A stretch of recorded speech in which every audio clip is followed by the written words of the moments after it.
are watching 2+U Nevada. Joining us this afternoon, Tom Hall, the trustee, president, and board chair of the George W. Gillemot Foundation. Of course, a phenomenal community partner here in Northern Nevada. Tom, thank you so much for joining us this afternoon. I'm glad to be here.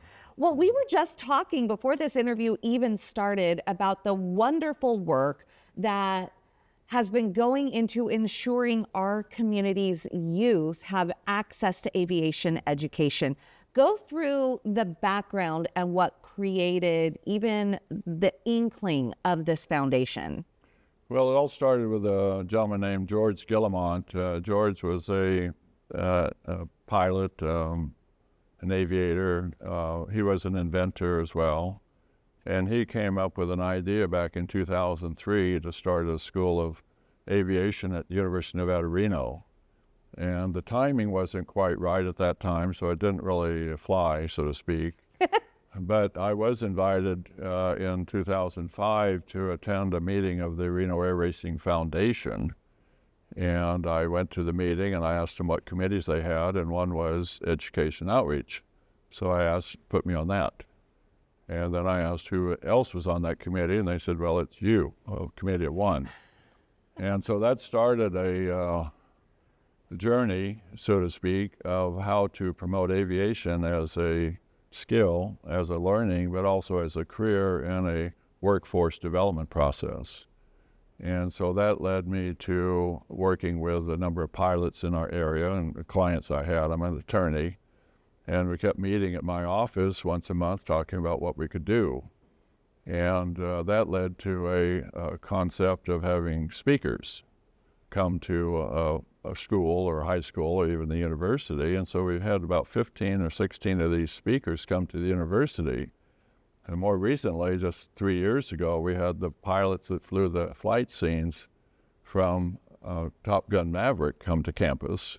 And I was able to introduce some of them, and it was just an outstanding success. And we'd like to repeat that over and over again. Yeah.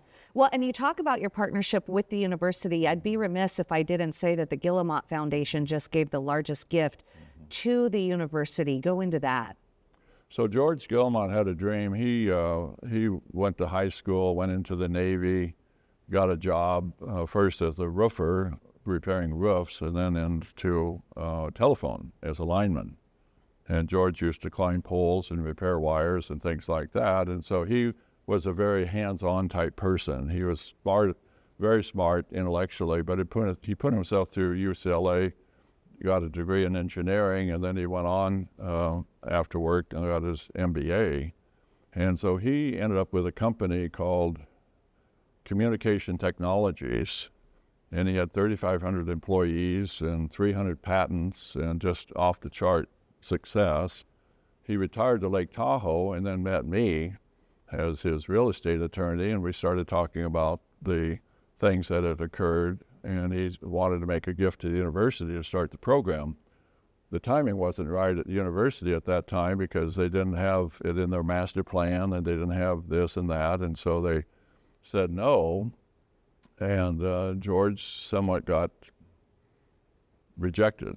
But I kept going because of my passion. I'm a pilot and was involved in different things. And so I started keep working on this idea of that became Pathways to Aviation. And then we've had speaker series come to the university. And so it's been a way of building and building and building. And then George had his estate changed to make aviation as a pillar of his legacy. And George drew up a vision and a dream of what to do. And so Bill Johnson, who is here, and I and his widow, Marie, are fulfilling George's dream of bringing aviation to our community. You are now a wonderful partner at AACT, the tech high school here in town. So part of the process that I learned early on is that there's barriers to getting into aviation because of the cost mainly, but also just how to do it, how to open those doors. And George's plan was to help kids in the lowest level and through college and a career. And so we started talking to J. Wood Raw Elementary School here in Washoe County, and they adopted aviation as the theme for the elementary school. And now we're working with Washoe County School District, Beth Smith, about a drone program in our middle schools, in all of the 30 middle schools. And then next is, and you look at vertical alignment from elementary school to middle school to high school. And so we reached out, actually it's been over 2 years ago, we met every month for 2 years talking to Washoe County School District. A guy named Josh Herzog is a good friend of mine after all of this, and he was promoting the career training and education program at Washoe County. And so we came together and they made a request, the school district, for $2 million, which is in the scheme of things significant money, but they couldn't raise it otherwise. But we wrote a check for $2 million and said, get started. And so they had their groundbreaking and ribbon cutting just a few months ago, and there's a really great success. And what I'm hearing through the community is people are saying, my son is going there, or my neighbor's son is going there, or my nephew, or whatever. And so it's beginning to talk in our community what to do. And then we have other programs that I'd like to talk about as soon as we can that will bring this into different dimensions. But the ultimate goal is to get to the university, engineering, or into Truckee Meadow Community College for a program. So you can go from elementary school to middle school to high school to college, a university, and then to a job. And if we can build jobs in northern Nevada that relate to aviation aerospace, then George's dream will come true. And that's what we're working on. I love it. We're going to have much more on the programs, education, and community outreach of the George W. Gillemot Foundation with trustee, president, and board chair Tom Hall right after these messages. Don't go anywhere. You're watching 2+U Nevada.